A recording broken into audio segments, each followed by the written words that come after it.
presentation, and tonight I'm honored to welcome Allison Minutillo. Allison is the founder of a strategic workshop and marketing consultancy called Maestra. She graduated from Penn State with a bachelor's degree in marketing, and she is known for her ability to align, energize, and inspire teams toward meaningful action. I'm so excited to have her speak with us tonight.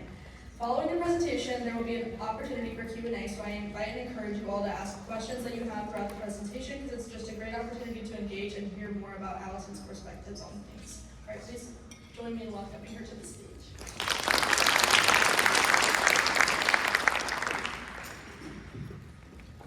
Hi everybody, thank you for coming out here tonight. It's so much fun to be back, and I'm honored to be a keynote for tonight. So I promise I won't speak at you for 60 minutes. This will be interactive. So hoping to get everybody a little pep. Maybe there's some coffee here and there. So about me. So I was a Penn State alum. I graduated in 2009. I am mom of two crazy boys. One is 7, almost 8 in second grade. The other is 5 and almost in kindergarten, which is hard to believe. And a Frenchie that I was just glowing about. So if anybody wants to see my Frenchie's photo afterwards, I will have that available for you. I also found my college sweetheart here. We met when we were 20. We've been together ever since the first time we met each other, and we live in Connecticut together. I've been a marketing agency executive for a very long time. So since I graduated, I've been in marketing on the agency side. I was on the client side for about 6 months and got really bored and switched to agency life. So I have all the perspectives about agencies and what it's like to work there for any of you who are interested in chatting afterwards. I've been a speaker and a podcast host, a founder and a host of a podcast. We have 52 episodes at the time. And I am now the founder and CEO of my company called Maestra. So today, we're going to talk about the big lie that we have all been fed our entire lives. That readiness is a prerequisite for action.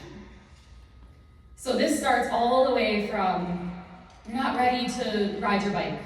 You're not ready to go to kindergarten. They're not ready yet. Maybe they're not ready to go into JV or varsity. We've been fed this for many reasons, right? And there are a lot of good reasons for that. You want to be prepared.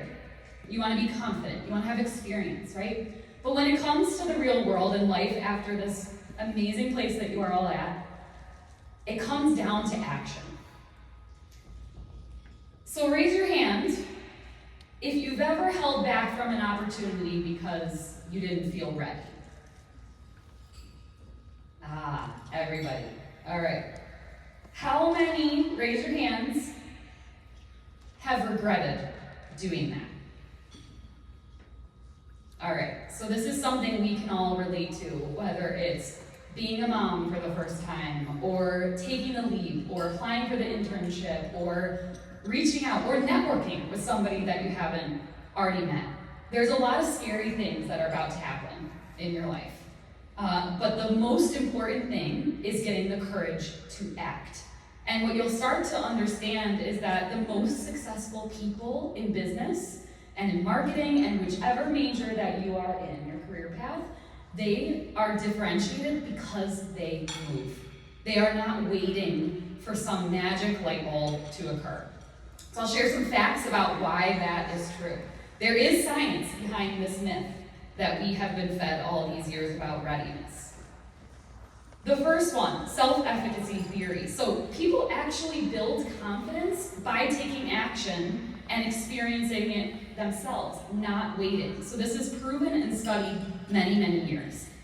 The second one is this loss aversion theory. So humans are wired to actually fear more, and they're fearing failure, than they desire success. So that fear that holds us back from, I'm not going to shake hands with that person. I'm not going to take that next step. I'm not ready yet. That's actually deeply ingrained into our human behavior. So we need to act. We need to consciously rise above that subtle fear that is speaking to you to get the courage, because what is the worst that can happen? Number 3, the risk versus stability study. So in this study, participants were given 2 choices: a stable, predictable path and a task that they had to accomplish, or a high reward but uncertain task. And over 70% chose the safe route. So we are subconsciously choosing the safer bet because it's our comfort zone, right? And that makes a lot of sense. We've all been in that place where you are just in your comfort zone and you are not willing to step out of it because you are not ready.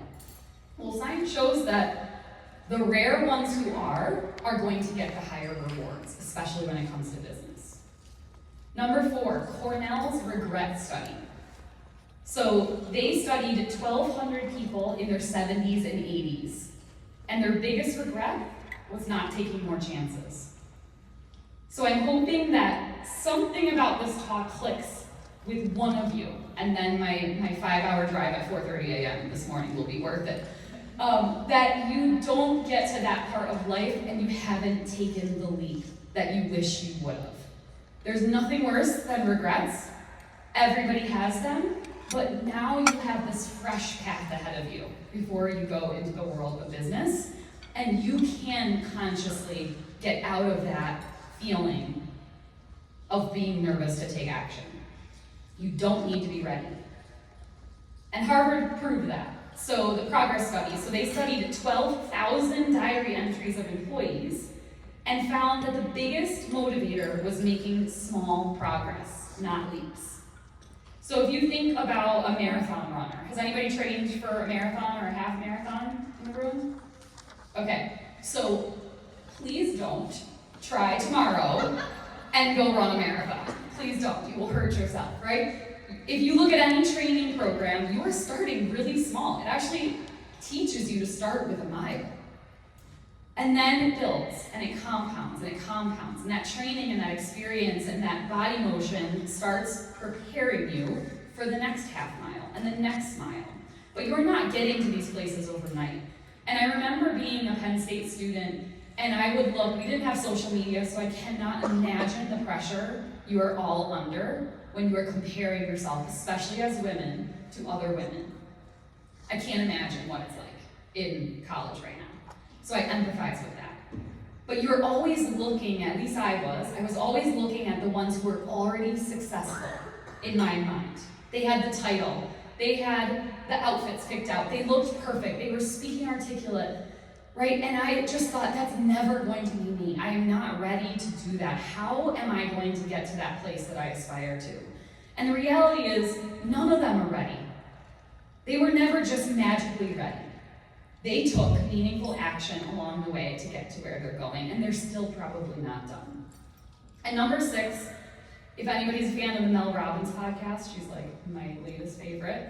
If not, you should go listen to it. She's amazing. But her 5-second rule. So her research found that if you hesitate on a decision for more than 5 seconds, your brain will talk you out of it. So anytime we feel that gut, know that there is real science and studies and research proving that that is true, that you have to battle out of that feeling. So some real talk. Once upon a time. So I have been on stage pretty much my entire life. I grew up in musical theater, so I love this stuff. It feels like back home, right? So I had always wanted to use my voice for good. I didn't know what that looked like, because long after I stopped singing and dancing on a stage with a show choir and for competitions, I entered the world of business, and I just didn't know where that fit. But I knew I wanted to use my voice for good. So I walked into my boss at the time, this was when I was the president of Rebel, and I said, we need a platform. We need to talk about all the things that we are learning from a leadership perspective. There is nothing like this out there right now. I have so much content, I have so many ideas about what I want to give out to the world that is really what I'm here for. And he said one line that changed the course of my next couple of years, and he said, maybe this is the podcast you always talked about. And so I then went on, my 51st episode was with Damon John of FUBU, he's a shark. And my first episode was recorded on my iPhone. I still have it. It was in a really echoey room. It was no acoustics, no preparation. I winged it and ended up earning, guess, And I reached out, I pounded the pavement, I did all of the work. I learned how to edit myself, I learned how to produce, I bought a mic, I made it happen. But I wasn't all of a sudden ready. And I was definitely not ready for this conversation. I was so nervous, it's insane. So I'm gonna play a little clip of the fact that this 51st episode, I promise you, is not what the first episode looked like. All right, guys, David, you killed me with this move. It's like life goals made. Like this? Yeah, I pictured you right in Shark Tank chair. I was like, every time I do that, Barbara goes, ooh. I know, you didn't even combo, and I stuttered in my question, because I was like, oh my god, I just got the demon. Oh, I'm sorry. I love it. It was awesome. Anybody a fan of Shark Tank in the room? Right, so you know what I'm talking about when he sits in his chair, and you're like, I literally stopped. But the point is, you don't get Jane and John on your podcast the first time, right? If there's something that you want and you aspire to, you take the meaningful action to get what you want. The next story is actually not about me, it's about my husband. So I was on a canning weekend in Scranton, canning for Thon. We were trying to be dancers. And my husband was like, yeah, I'm not gonna go that weekend. I'm gonna go to Bristol, Connecticut. I was like, why are you going to Bristol, Connecticut? What is there? And ESPN was there. And he was a broadcast journalism major here in the Communications College. And he walked around that campus. He drove all the way there. He walked around that campus. You can't really do that now. And he waited for someone to open the door for him. And one of the first people he met was one of the people who connected him that ultimately got him his first job there, and he's been there for 16 years. So I actually have a clip of him. He is a producer. If anybody's a football fan, NFL fan, he's the producer of Sunday NFL Countdown on ESPN. He's been that for 16 years. And this is him live in a control room on the first week of this year's football show when there was a ton of breaking news. It was a crazy moment. But this is not what his first show looked like. Hey, breaking news, Greedy to Allen, and I need Jennifer. Breaking news, Greedy to Allen. Greedy to Allen. Breaking, you got breaking.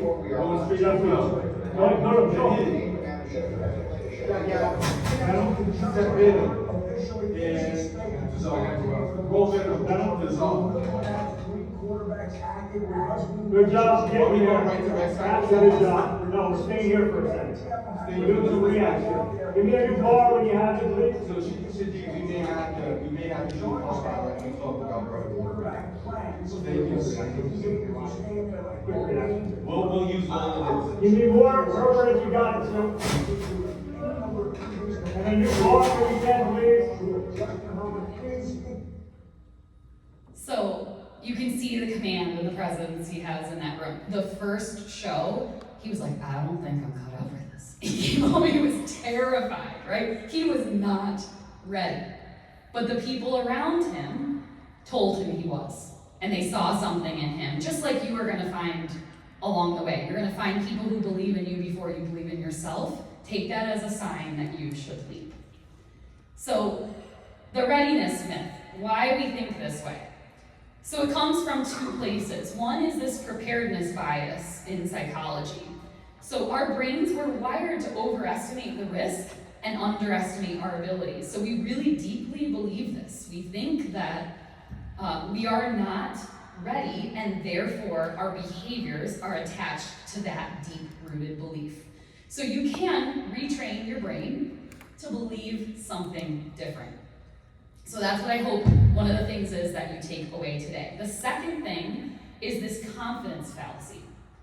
So in this one, we just assume successful people were confident before they started. That is not the case. Some people are, some people lead with ego and confidence, but many people are not. Their confidence comes from repetition. Their confidence comes from the amount of times that they've done something, the amount of experiences they have had. And the more that you do that, the more you get better at it. One quick story about this. It was my first internship. So I was a junior at Penn State, and I was working on the brand management side. And the agency at the time was presenting creative concepts around the room.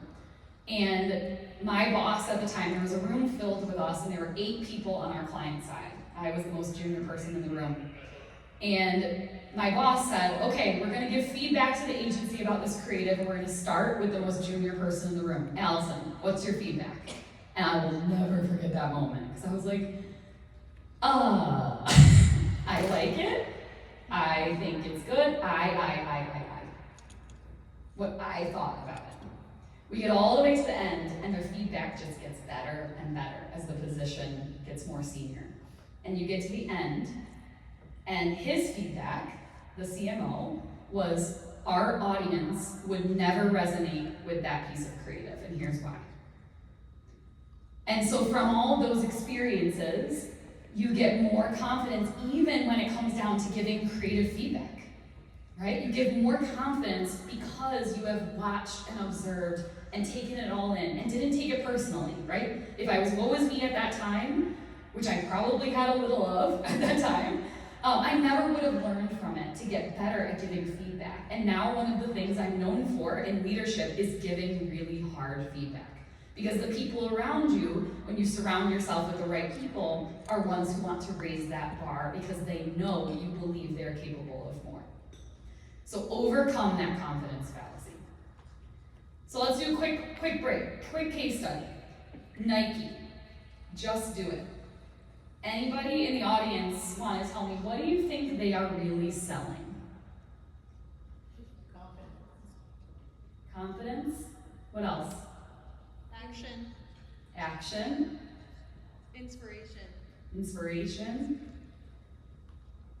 They are tapping into this deep-rooted mindset.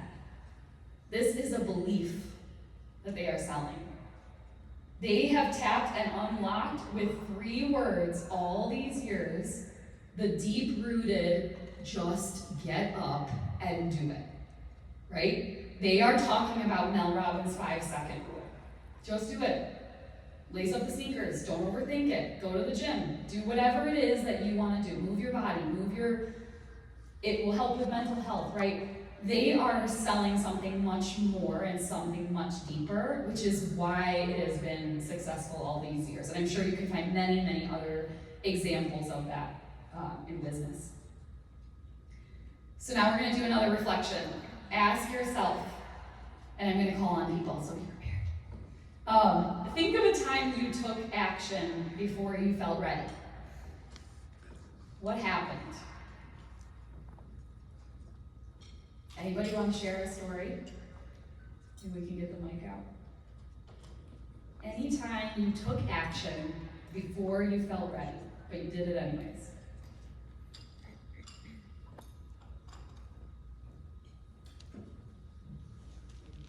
Can you all hear me? Okay, loud. I've got 2 kids, they're now adults, but when they were, thank you. When they were younger and they were doing their activities, they started to do Taekwondo. And I was like, that looks like so much fun, And there were a few adults that were doing it in an adult class, not too many women, mostly the dads. I'm just like talking to the master of the dojang, and was like, this looks like a lot of fun. He's like, just come on, just do it, And I'm like, I'm not gonna be able to call you sir, I'm not gonna be able to do 50 push-ups or sit-ups and all this kind of stuff. And he's like, you're not gonna start there, just come out and do it. And I just wanted to go out and do something with the kids too, so I did it, and I started doing it, and it was hard, physically, mentally, you have to break some thought processes in your head. But the first time I broke a board, and he said to me, you're on your first step to your black belt, that all of a sudden put that goal up ahead. And it was actually life-changing at the time, and it was, I worked my way up to the black belt, took years to do it, but it was a lot of fun, and I'm glad I did. How do you feel now reflecting on it? I learned so much from that, and that I can use in my life as a parent, as a mentor, in business, like that, having that goal there and taking those baby steps, because it was a lot of steps, and injuries and stuff, you know, where people have some fun with that stuff. Yeah. You know, there's things that had some setbacks along the way, but it was just, I feel fantastic, and I can say I'm a world certified black belt in Taekwondo and Tang Soo Do. It's been a little while since I practiced, don't ask me to do anything now, but it was a lot of fun. That's incredible. Thank you for sharing. Who else? Anyone else?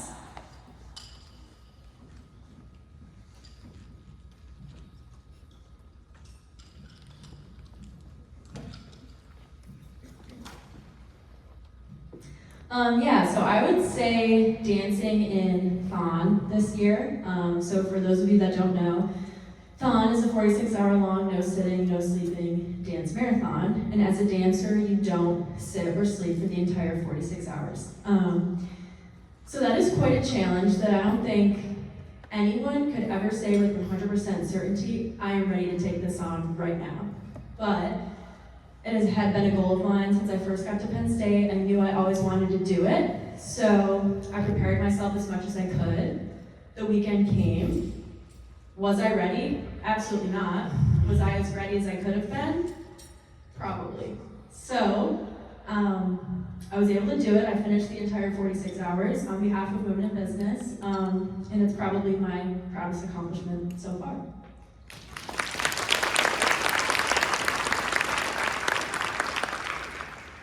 So it's like the feelings when you think back to something where you pushed yourself, you challenged yourself, you did something that you did not feel ready for at that time. You overcame that moment in time that you had more courage and you did it. The feelings backwards, even if you failed, it's still an incredible learning opportunity to understand and feel that feeling now many, many years or months or days removed from that. So 8% of the world's most successful people, the only thing that separates the 8 from the 92 is that they actually act on their ideas. So 92% of our society is sitting on a bunch of ideas, or they are okay with status quo. So are we the 8% or are we the 92%? I think if you're a part of SMEAL and you are a part of Penn State, we are the 8%, but I'm biased. So we're gonna go through a little pop quiz. Let's see if we can guess who these celebrities are, these famous leaders or celebrities or business people in society based on them overcoming being ready. Oh no. All right, well, that's a fail. Okay, so who am I? Just pretend you don't see me. So Sarah Blakely of Spanx, she's a very famous businesswoman. She is a self-made billionaire. She did not start as a self-made billionaire. She actually started by selling fax machines. She went door to door and faced rejection every single day. And when she founded Spanx, she did so with no experience.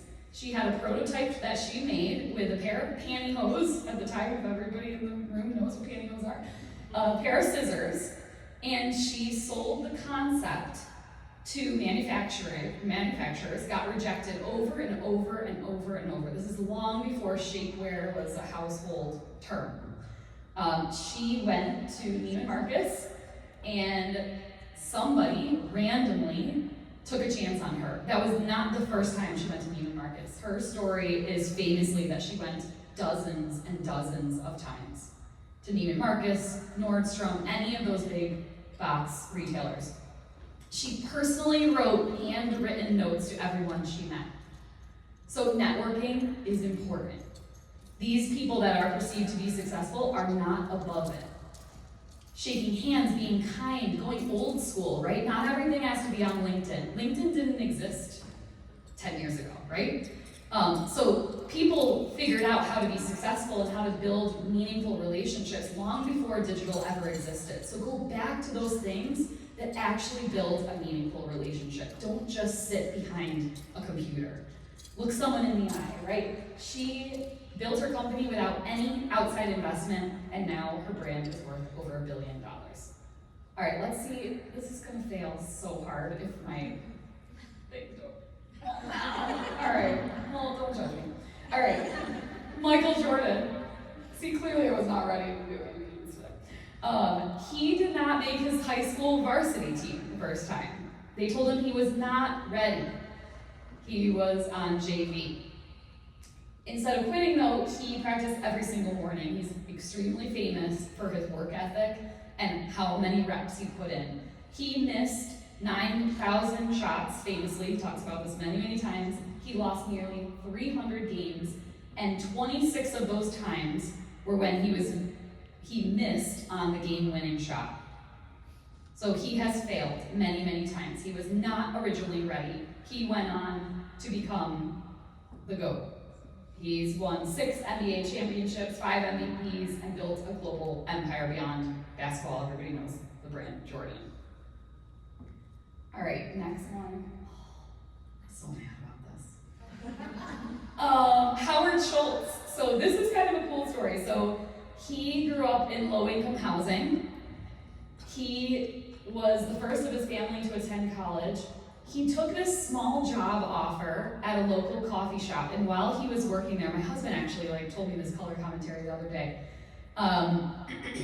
He was trying to tease this idea of a new concept around coffee culture. And everybody around him thought he was crazy. He spent a lot of money. They had their first child throughout this time. And famously, his in-laws pulled him aside one day and were like, dude, give it up. You gotta get a real job. And his wife didn't have any idea. He's stressing out. He's thinking about it nonstop. And ultimately, he told his wife about the conversation, and she said, do not listen to them. Are you nuts? You absolutely need to go with this. This is a revolutionary idea. He has over 38,000 stores, and he is worth $3.4 billion. All right, so someone, obviously, we are likely not going to invent the new Starbucks in this room, but you never know.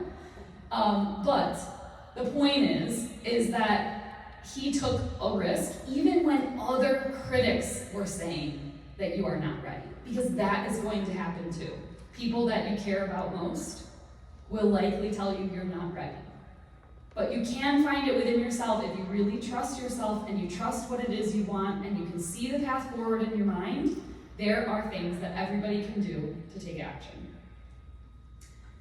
Tom Brady, drafted 199th in the draft.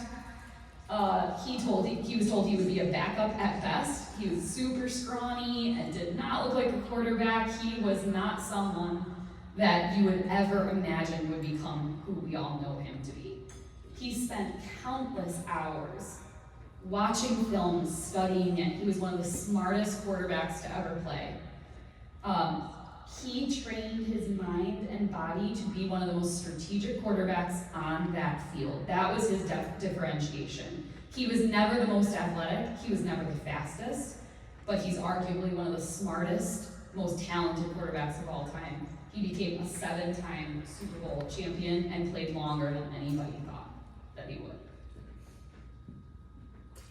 Reed Hastings. So when I was in college, Netflix sent red DVDs. Does anybody remember the red DVDs? It wasn't what it is today, and it was a completely new, actually, there was a Blockbuster on Atherton, that was where we went with our good friends in college. We would rent DVDs from Blockbuster. And I remember when that closed and it was like, what is happening? It's Blockbuster. Nothing can happen to Blockbuster. Well, this guy happened to Blockbuster. And he started his business that he founded because he was mad that he was charged a $40 late fee. So he said, why are we doing it this way? Why don't we just drop ship DVDs at the time? Now no one can play that. But his company was losing money. So can you imagine the critics around him saying, what are you doing? Why are you doing this, right? He took a huge risk then, because he then saw, even though Netflix was very successful at that time, he then saw the next wave of innovation coming, and he was ahead of that curve, He took another leap before he was ready, and he took that pivot from DVDs to streaming, and now Netflix is worth $396 billion, and we are all very addicted to it. Anybody have good shows we couldn't share at the end? I'm always in the game for a new show. Oprah, another one we all love, but she was born into poverty in rural Mississippi. She was raised by a single teenage mother. The adversity was against her. As a child, she just faced immense hardship. She went through an abusive situation, and she was constantly told she was not good enough. Her first job as a TV anchor ended in failure. She was told she was too emotional. How many people in this room have been told you are too something? Yeah. So anytime that happens, there's a time to trust your gut.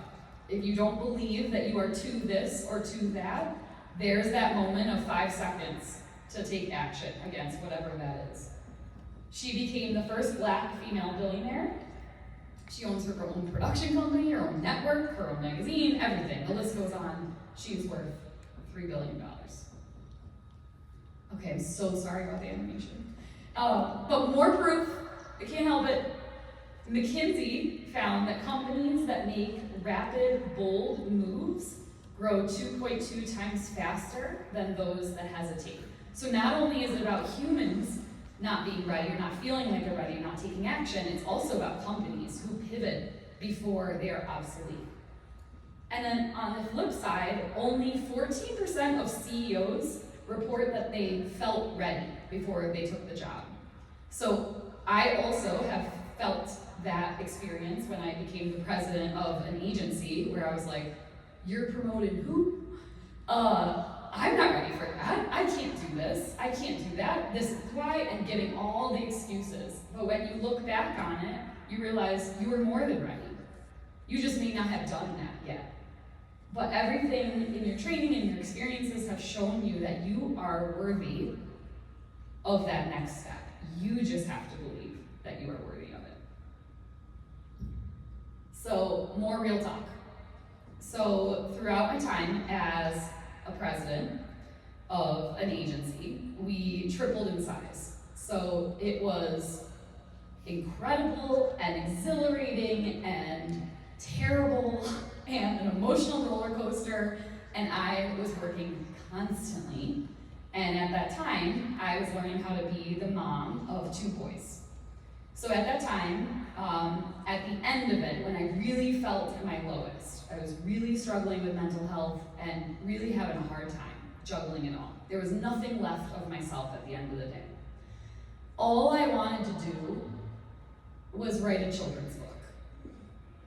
And in my mind, everything in me had been ingrained in, well, it needs to make money, right? I'm not ready to do that. It's not going to make money. I would have to go, like, what am I going to do? Quit my job as a president and be a children's author? That's insane to think about. Like, you have everything you always said you wanted, right?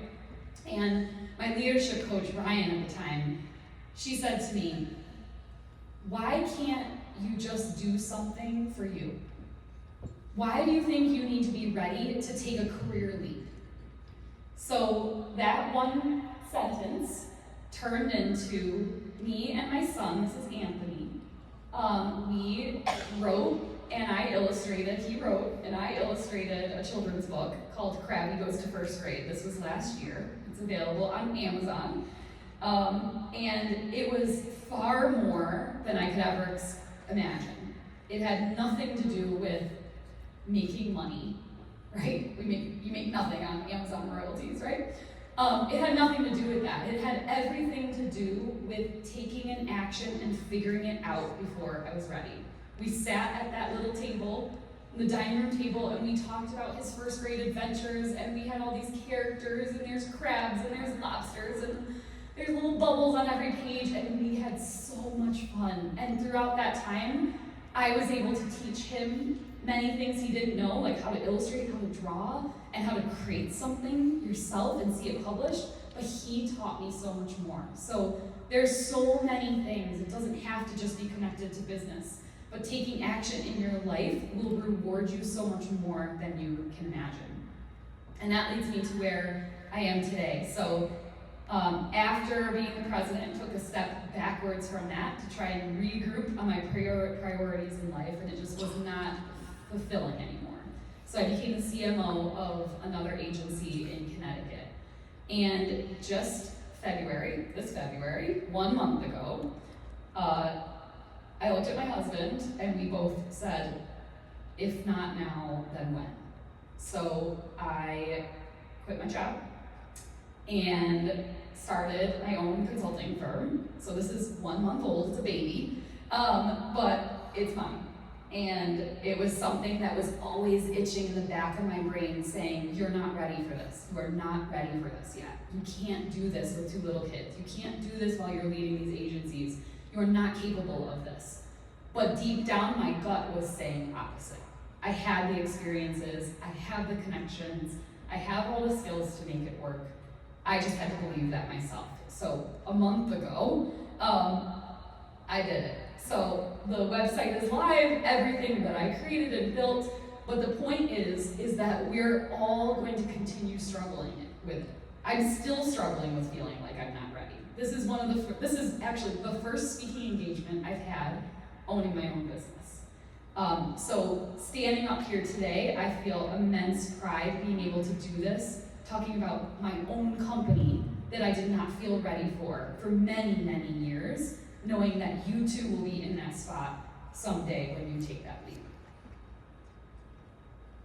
So now, another personal reflection time.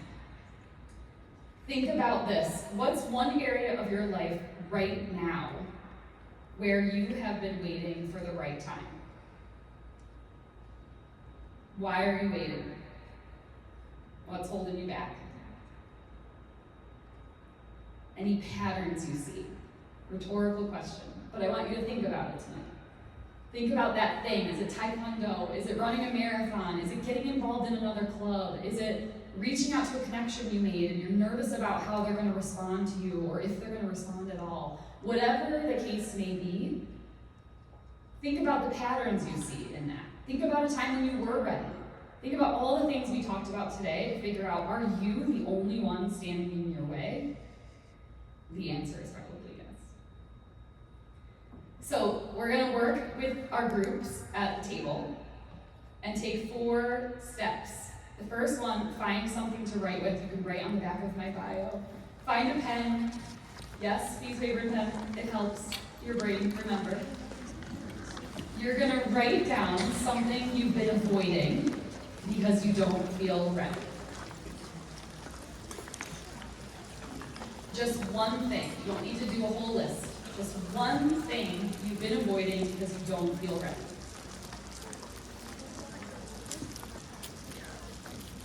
Then, right after that, I want you to identify the smallest possible step you can take this week.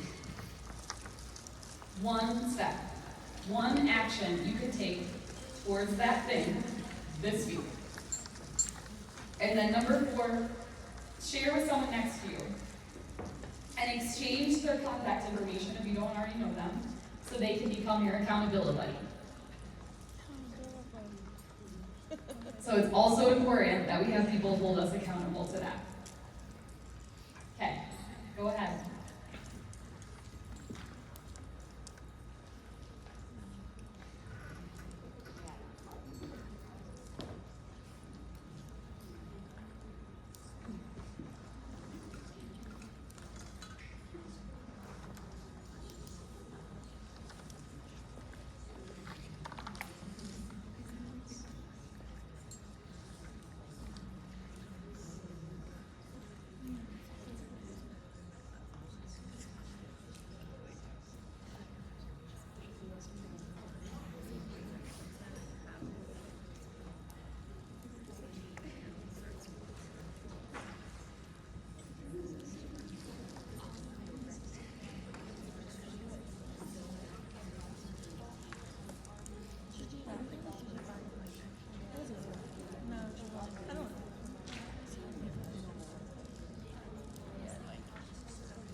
Okay, who wants to share? Will you be my guinea pigs in this table? I feel like you have good ones.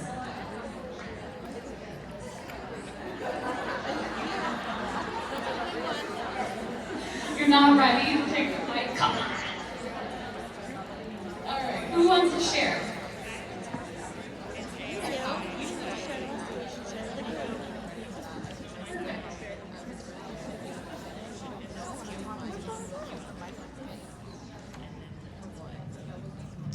I put join a junior board, so I'm a professional. I work at Deloitte. I've been in my career for 10 years now, and I feel like for a number of years I've been thinking about it and really inspired me. So I think my first step is to find an organization that I'm really passionate about that I would actually want to serve on their board. So thank you.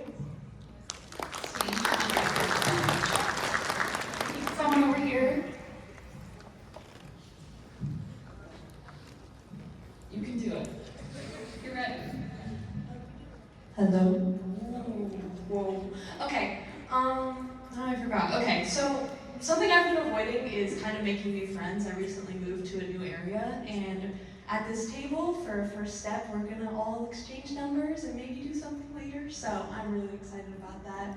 I've kind of avoided it because, like, maybe I've been maybe insecure about how they'll perceive me or stuff like that. But it's always just asking, and if they say no, that's fine. But at least I tried. So that's fine. Okay, who else? We're gonna be, the whole room is gonna hold each other accountable. Okay.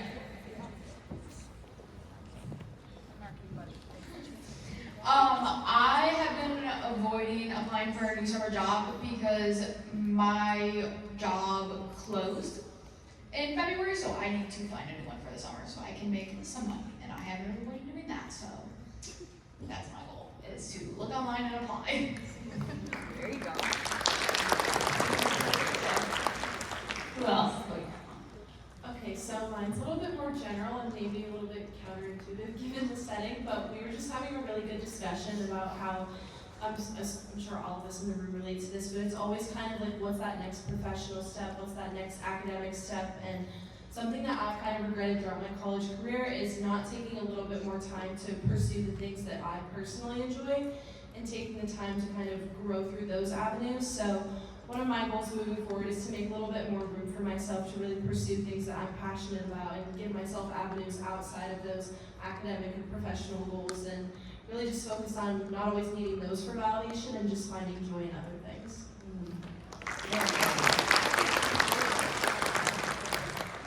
Who else? Anybody else? Oh, I thought I saw a hand up over here. They're avoiding me.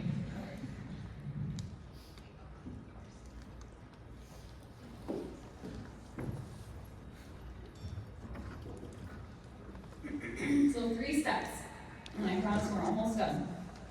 So when you have that feeling, how do you actually move? What do you do?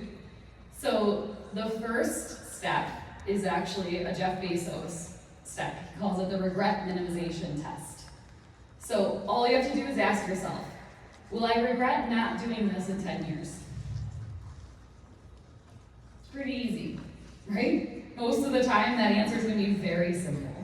So if you try to project out your future self, the answer will become very clear that this will be silly, that you're nervous about it.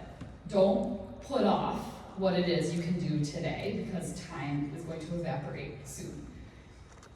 The second thing is just one thing, just like what we said today, right? What's one thing you can do? If you've always wanted to host your own podcast someday, record an episode. Your iPhone has everything available to you, right? If you want to launch a store, right? Go on Shopify and make it.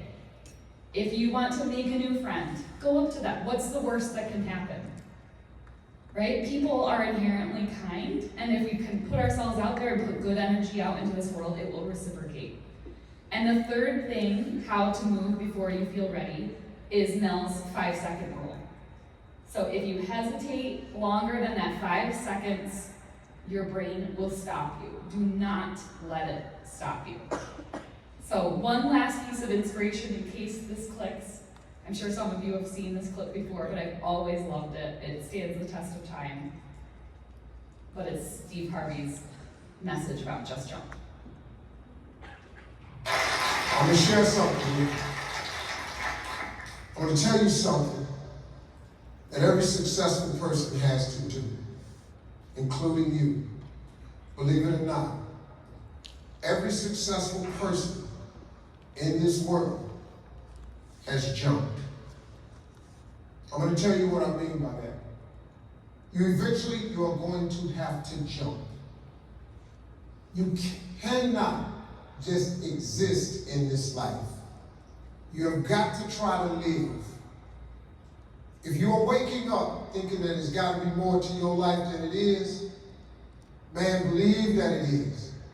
Believe in your heart of hearts that it is. But to get to that life, you're going to have to jump. I'll tell you why I call it jumping. See, God, when He created all of us, He gave every last one of us a gift at birth. He never created a soul without endowing it with a gift. You just got to quit looking at gifts as running, jumping, singing, dance. It's more than that. It's if you know how to network, if you can connect dots, if you draw, if you teach. Some of y'all fry chicken better than anybody else, bake pie. Some of you cut hair, color hair. Some people do grass. I got a partner, man. Never wanted to go out with us because we stayed out too late. Come on, man, go out with now. I got to get up early in the morning. I'm cutting this Johnson grass. We kept laughing at this dude. Cutting grass. How much they pay you?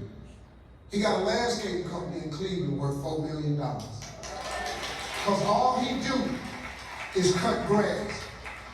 But he was gifted at it.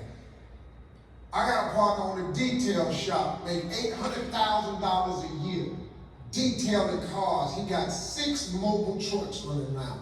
$800,000 a year. All he do is detail cars. That's his gift. That's what he loves to do. You've got to identify that gift. Now listen to me. When you see people in life, when you're standing on the cliff of life, when you see people soaring by, when you see people soaring, going to exotic places, you hear about them doing wonderful things. Maybe you look up the street and your neighbor just gets a car every year, every 2 years. You know, how is he doing that? Have you ever thought, maybe this person right here has identified their gift and is living in their gift? Because your Bible says, it's your Bible, says your gift will make room for you. Your gift. Not your education. You go get education, that's nice. But if you don't use your gift, that education only gonna take you so far. I know a lot of people got degrees, man. That ain't. Your education will only take you so far. Even though it's an amazing one, you have to act. So please stay in touch, share your stories with me. I love hearing stories. My gift all these years has been being able to connect with people and use my voice for good. So I love to hear when it has actually affected people. So please follow me on Instagram, check out my website, email me anytime you have a story or need any advice or anything like that. I can connect you with anybody in my network. Penn State has always been a very special place, so I hope I've left you with something, but most importantly, know that you are ready. Thank you very much.